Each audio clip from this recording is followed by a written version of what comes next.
معین کر دیا ان 5 نفوس قدسیہ کو، جن کو آپ 5 تن پاک کہتے ہیں، فاطمہ اور اس کا باپ اور اس کا شوہر اور اس کے بچے۔ فرمایا ان کی مودت واجب۔ جب حضور نے واجب کہا، اور اللہ واجب تو رب نے کیا، اور حضور نے 5 خاص کر دی جن کی مودت واجب ہے۔ اب جب یہ 5 خاص ہو گئے جن کی مودت واجب ہوئی، تو کیا یہ کسی ایک خاص مسلک کے لیے؟ بولے نہیں، آپ اٹھا کے کیوں کسی ایک خاص مسلک کو لیتے ہیں؟ کیا آپ کو حضور کی ضرورت نہیں؟ بولے نا، کیا اہل سنت و جماعت حضور کی آل کو چھوڑ کر سنی کہلوا سکتے؟ نہیں۔ وہ شخص سنی ہی نہیں ہے سرے سے جس کے پاس حضور کی آل کی نسبت نہیں، سنی ہی نہیں ہے سرے سے، بلکہ ایمان سے ہی خارج ہے وہ بندہ۔ سنی تو پھر مومن ہوگا نا، تو اس میں وہ بندہ سرے سے ایمان سے ہی خارج ہے۔ اب ایمان سے کیوں خارج ہے؟ یہ بات میں اپنی مرضی سے نہیں کہتا، سرکار دو عالم صلی اللہ علیہ وسلم کی حدیث بات، بلکہ کئی احادیث بات میں ایک دو بیان کرتا ہوں اس نقطے کی وضاحت کہ ایمان کیا ہے اور ایمان ملتا کس سے ہے، نصیب کس کو ہوتا ہے۔ اب میں اس کی ٹیکنیکل بحث میں تو نہیں جاتا، ایمان اس کی لفظی مباحث کیا ہے، اس کا متعدی استعمال کیا اور لازم استعمال کیا ہے، اور جب متعدی باللام ہے تو معنی کیا، بالبا ہے تو معنی کیا، وہ ٹیکنیکل مباحث ہے، ادھر میں جا ہی نہیں۔ ایمان آپ سارے سمجھتے ہیں، ایمان کیا ہے؟ اللہ کو ماننا، اللہ کے رسولوں کو ماننا، آسمانی کتابوں کو ماننا، یہی ہے، ملائکہ پر ایمان رکھنا، اور بے ست بعد موت کو ماننا، اچھی بری تقدیر کو ماننا، یہ ساری چیزیں ایمانیات ہیں، اور ایمان کا تعلق دل کے ساتھ ہوتا ہے۔ اسلام کا تعلق ظاہر وجود کے ساتھ ہوتا ہے۔ نماز روزہ اب ظاہری طور پر انوالو ہوتے ہیں، آپ کو وجود انوالو ہوتا ہے۔ نماز پڑھنی ہے، اٹھنا ہوگا، وضو کریں گے، کوئی قیام ہوگا، کوئی رکوع ہوگا، کوئی سجدہ ہوگا، روزہ رکھیں گے، بھوک پیاس آ جائے گی۔ تو اسلام ظاہر پر وارد ہوتا ہے، اور ایمان دل کی کیفیت اور حالت کے اندر ہوتا ہے۔ اس لیے قرآن نے ایک مقام پر کہا وَزَيَّنَهُ فِي قُلُوبِكُمْ، صحابہ کرام کا ذکر کیا سورہ حجرات میں، اللہ پاک نے فرمایا کہ اللہ پاک نے تمہارے لیے ایمان کو پسند کر لیا، وَلَٰكِنَّ اللَّهَ حَبَّبَ إِلَيْكُمُ الْإِيمَانَ وَزَيَّنَهُ فِي قُلُوبِكُمْ، اور ایمان کو تمہارے دلوں کے اندر مزین کیا۔ ایمان کا تعلق دل کے ساتھ ہوتا ہے، دل سے اللہ اور اللہ کے رسول کو ماننا، یہ ایمان ہے۔ دل اہل بیت پاک کی مودت سے مملوک ہو، لبریز ہو، یہ ایمان ہے۔ اب آقا علیہ السلام نے فرمایا کہ یہ جو اللہ پر ایمان ہے، رسولوں پر اور کتابوں پر ایمان، اور یہ دل میں جو داخل ہونا ایمان کا، اللہ کی توحید کا دل میں داخل ہونا، انبیاء پر ایمان کا دل میں داخل ہونا، ان کی محبت کا دل میں داخل ہونا، آسمانی کتابوں کی محبت کا دل میں داخل ہونا، یہ جو دل میں داخلہ ہے، آقا علیہ السلام نے ارشاد فرمایا یہ داخلہ اہل بیت پاک کی محبت کے ساتھ مشغول ہے۔ حضرت علی شیر خدا رضی اللہ عنہ روایت کرتے، وہ فرماتے ہیں آقا علیہ السلام نے، ہم خاندان کے لوگ بیٹھے تھے، ہم سے خطاب کرتے ہوئے اس خطاب میں سرکار دو عالم صلی اللہ علیہ وآلہ وسلم نے فرمایا، حضرت علی شیر خدا کہتے ہیں حضور علیہ السلام نے قسم اٹھائی، اور قسم اٹھا کر کہا کہ والذی نفس محمد بیدیہ، اس رب کی عزت کی قسم کہ جس کے قبضہ قدرت میں محمد مصطفیٰ کی جان ہے، یہ کہہ کر حضور نے فرمایا واللہ لن يدخل قلب رجل الایمان حتی یحبکم للہ ولقرابتکم منی، فرمایا اے میرے اہل بیت، مجھے اللہ کی عزت کی قسم، کسی شخص کے دل کے اندر اس وقت تک ایمان داخل ہی نہیں ہوتا جب تک وہ تمہارے ساتھ اللہ کی خاطر اور میری خاطر محبت نہیں کرتا۔ ایمان حضور قسم اٹھا کے کہے اس بندے کے دل میں داخل ہی نہیں ہوتا، یعنی جو حضور کی آل کا نہیں ہے، اللہ پاک کہہ رہا ہے میری توحید کا نور اس کے دل میں داخل ہی نہیں ہوتا۔ اپنے محبوب کی زبان سے انبیاء کے اوپر ایمان رکھتے ہیں، اہل بیت سے بغض ہے، وہ ایمان دل میں داخل ہی نہیں۔ اور پھر یہ ایک آدمی حضرت بریرہ آقا علیہ السلام کے اہل بیت پاک کی خادمہ تھی. پھر حضرت ابو برزہ اسلمی رضی اللہ تعالیٰ نے حدیث پاک میں روایت کی. یہ دو راویوں کی سیم مضمون ایک ہے. میں یہ واقعہ اس لیے بیان کر رہا ہوں یہ بات سمجھانے کے لیے کہ جس کے دل میں اہل بیت کی محبت نہیں ہے اس بندے کے دل میں ایمان سرے سے داخل ہی نہیں ہوتا. وہ مومن ہی نہیں ہے سرے سے, دائرہ ایمان سے خارج ہے. مسلمانی کی نفی میں نہیں کر رہا, مسلمان ہوگا بھائی, منافق بھی تو مسلمان تھے. کیا منافقوں کو کافر کہتے ہیں؟ قرآن نے کافر کہا انہیں؟ بولے منافق کہا, مسلمان تھے, نماز پڑھتے تھے, روزہ رکھتے تھے. سزا کیا بیان کی منافقوں کی؟ ان المنافقین فی الدرک الاسفل من النار, دوزخ کے سب سے نچلے گڑھے میں جائیں گے. ان کا کوئی عمل قابل قبول نہیں. یہاں پر بھی یہی بات سمجھائی جا رہی ہے. اسلام ایک چیز ہے, ایمان ہے, اور ایمان اس بندے کو نصیب ہوتا ہے جو اہل بیت پاک کا غلام ہے, جس میں ان کا ادب ہے, نسبت ہے, حیا ہے, وہ بندہ صاحب ایمان. اس کو پھر اللہ کی توحید کا نور ملے اور معرفت ملے.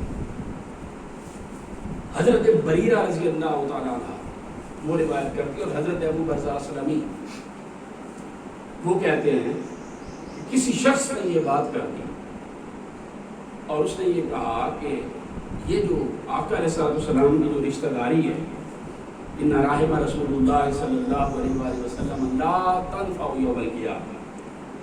کچھ منافقین نے یہ بات کی, یہ جو اہل بیت پاک کی محبت ہے یہ قیامت والے دن کوئی فائدہ نہیں دے گی.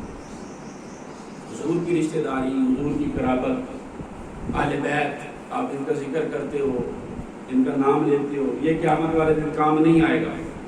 کام صرف آپ کا اپنا عمل آپ کے کام آئے گا, آپ کی اپنی نمازیں, روزے, عبادت بندگی کام آئے گی. کسی بندے نے یہ ایک بات کر, سیم بات حضرت بریرہ کو گئی.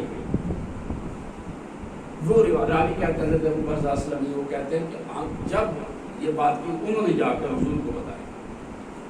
وہ کہتے ہیں آقا علیہ السلام فقام رسول اللہ صلی اللہ علیہ وسلم غاضبا, آقا علیہ السلام غضب کی کیفیت اور حالت کے اندر کھڑے ہو گئے, اور پھر فصائد علی المنبر فخاطبنا, غضب کی کیفیت میں حضور منبر پر تشریف لائے اور ہمارے ساتھ خطاب کیا, اور خطاب کر کے آقا علیہ السلام نے ارشاد فرمایا ما بال اقوام, اس قوم کا کیا حال ہوگا الذین یقولون ان رحم رسول اللہ صلی اللہ علیہ وآلہ وسلم لا تنفع یوم القیامہ, جو یہ کہتے ہیں کہ قیامت والے دن رسول اللہ کی رشتہ داری کام نہیں آئے گی, ان لوگوں کا کیا حال ہوگا. اور جو یہ کہتے ہیں کہ میری رشتہ داری منقطع ہو جائے گی, ان کا کیا حال ہوگا. پھر حضور نے فرمایا لوگوں الا واللہ ان رحمی موصولۃ فی الدنیا الی الاخرہ, میری رشتہ داری یہ قیامت سے آخرت تک جڑی ہوئی ہے, متصل ہے. میرے اہل بیت پاک کے تصدق سے دنیا میں تمہیں ایمان نصیب ہوتا ہے, اور ان کے تصدق اور شفاعت سے آخرت میں تمہیں جنت نصیب ہوگی. یہ یہاں پر بھی تمہارے لیے نفع مند ہے اور وہاں پر بھی تمہارے لیے نفع مند ہے. کل حسب و نسب منقطع یوم القیامہ, ہر حسب و نسب منقطع ہو جائے گا, کسی کا حسب اور نسب اس کے کام نہیں آئے گا الا حسبی و نسبی, سوائے میرے حسب اور نسب. تم کہتے ہو اہل بیت کی محبت کسی کام کی نہیں, حضور نے فرمایا یہاں پر اہل بیت کے صدقے میں تمہیں ایمان ملتا ہے, وہاں پر ان کی شفاعت سے تمہیں جنت ملے گی. یہ مودت واجب ہے, اور قرآن نے واجب کیا, اللہ پاک نے واجب کیا. اور جس بندے کے اندر اہل بیت پاک کی محبت نہیں, بغض آ گیا, بدقسمت ہو گئے, اس کا کچھ بھی قبول نہیں, اس کے ساری زندگی کے اعمال مردود. جس بندے کے دل میں اہل بیت پاک کا بغض ہے, اس کی زندگی بھر کی عبادت مردود ہے, اس کا کوئی سجدہ اللہ کی بارگاہ میں قابل قبول نہیں ہے. حضرت جابر بن عبداللہ رضی اللہ تعالیٰ عنہ روایت کرتے ہیں, آقا علیہ السلام نے ارشاد فرمایا کہ من سافر بین الرکن والمقام ولقی اللہ وهو مبغض لآل محمد دخل النار. من سافر، جو بندہ اپنی پوری زندگی اس طرح گزارے اس کی ساری زندگی رکن اور مقام کے اندر گزر جائے. رکن اور مقام کیا ہے؟ آپ طواف کرتے ہیں نا، کعبہ شریف کے 4 کونے ہیں، ایک رکن یمانی، اس سے آپ مقام ابراہیم کی طرف آتے ہیں. یہ جو پورا ایریا ہے نا، اس کو رکن اور مقام کہتے ہیں. حضور نے فرمایا ایک بندہ وہاں رکن اور مقام کے اندر زندگی گزار دے، ہر نماز کعبہ شریف کی جماعت کے ساتھ ادا کرے، روزے وہاں رکھے، سوئے وہاں، جاگے وہاں، ہر نماز کے ساتھ طواف کرے، ہر روز عمرہ کرے، ہر سال حج کرے، ختم قرآن کرے، دین کے عمل کرے، اتباع کرے، عبادت کرے، بندگی کرے، ساری زندگی رکن اور مقام کے اندر کعبہ کے سائے کے اندر گزار دے اور اللہ اللہ کرتا رہے. اور جب اس کی موت واقعہ ہو، اس کی موت اس حال میں ہو کہ وہ حضور کی آل سے بغض رکھتا ہے. آقا علیہ السلام نے فرمایا داخل النار، وہ شخص جہنم میں جائے گا. اس کا کوئی عمل بھی نہیں یقبل اللہ تعالی منہ صرفا ولا عدلا، نہ اس کی فرض عبادت نہ اس کی نفل عبادت، اللہ اس کا کوئی عمل بھی اپنی بارگاہ میں قبول ہی نہیں کرے. اور عبادت کی کہاں؟ کیر والی کی مسجد میں بیٹھ کر نہیں کی، اللہ کے گھر میں بیٹھ کے کرے. اور رکن اور مقام کے درمیان 70 انبیاء علیہ السلام کی قبریں، بڑا برگزیدہ مقام ہے. اللہ کے گھر میں کرے، وہ جگہ ویسے ہی مستجاب الدعوات، جہاں ایک نماز 1 لاکھ کے برابر ہے، ایک تسبیح 1 لاکھ تسبیح کے برابر ہے. خدا کا گھر جہاں فرشتوں کے نزول، اللہ کی رحمت 24 گھنٹے برستی، اس مقام کے اوپر زندگی گزار دے اللہ کی عبادت کرتے کرتے، اور اس کی موت اس حال میں آئے کہ حضور کی آل سے بغض رکھتا ہے. حضور نے فرمایا جہنم میں جائے گا. صحابی کہتے ہیں میں نے پوچھا یا رسول اللہ یہ تو بہت بڑی بات ہے، اس کے سب عمل رد ہو جائیں گے؟ حضور نے فرمایا ہاں، اللہ اس کا کوئی عمل، کوئی فرض یا نفلی عبادت قبول نہیں کرے. اہل بیت کا بغض ایک لعنت ہے، اور اہل بیت پاک کی محبت ایمان ہے. اور جو بغض رکھے حضور علیہ السلام نے ارشاد فرمایا. ایک اور حدیث پاک امام بخاری کے استاد امام عبدالرزاق نے مصنف میں روایت کیا. آقا علیہ السلام نے ارشاد فرمایا کہ من ابغض اہل البیت حشرہ اللہ یوم القیامت یہودیا. جو شخص اہل بیت پاک کے ساتھ بغض رکھتا ہے وہ قیامت والے دن یہودی بنا کر اٹھایا جائے گا.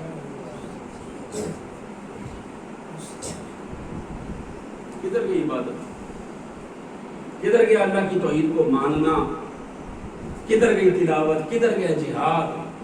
کدھر گئے سجدے؟ کدھر گئے حج؟ کچھ بچا؟ بولے نا. حضور کی آل کا بغض آیا، اب کچھ فنا ہوگا، کچھ باقی نہ بچا. قیامت والے دن یہودی بنا کر اٹھایا جائے. صحابی نے کہتے ہیں میں نے پوچھا ان صلی اللہ وسلم یا رسول اللہ، یا رسول اللہ تم بندہ نماز پڑھتا ہو، روزے رکھتا ہو، مگر آپ کی آل سے بغض رکھتا ہے، یہودی بنا کے اٹھایا جائے، چاہے وہ نماز کرتا ہو، روزے رکھتا ہو. حضور نے فرمایا نام ان صلی اللہ وسلم، ان صلی اللہ وسلم، ان صلی اللہ وسلم. ہاں نماز پڑھے روزے رکھے، نماز پڑھے روزے رکھے، نماز پڑھے روزے رکھے، اگر میری آل سے بغض رکھتا ہے تو یہودی بنا کر اٹھایا جائے. وہی عمل اس کا قابل قبول نہیں، سب اعمال رد ہو جائیں. بظاہر انہ مسلم، وہ یہ گمان کرتا ہے کہ وہ مسلمان ہے. حضور نے فرمایا اس کی مسلمان ہی اس کے کسی کام نہیں آئے. پھر فرمایا کہ رسول نے ایک اور حدیث میں پاک من ابغض اہل البیت حشرہ اللہ یوم القیامت مکتوبا بین عینیہ آیس من رحمت اللہ. جو حضور کی آل سے بغض رکھتا ہے، قیامت والے دن جب اس کو اٹھایا جائے گا اس کی پیشانی پر لکھا ہوگا آیس من رحمت اللہ، یہ بندہ ہمیشہ کے لیے اللہ کی رحمت سے مایوس ہو گیا. مایوسی اس بندے کا مقدر ہے جو حضور کی آل سے دور بھاگتا ہے. حضور کی آل کی محبت کو رفت کہتا ہے, شریعت کہتا ہے. وہ شخص نہ مومن ہے نہ سنی العقیدہ.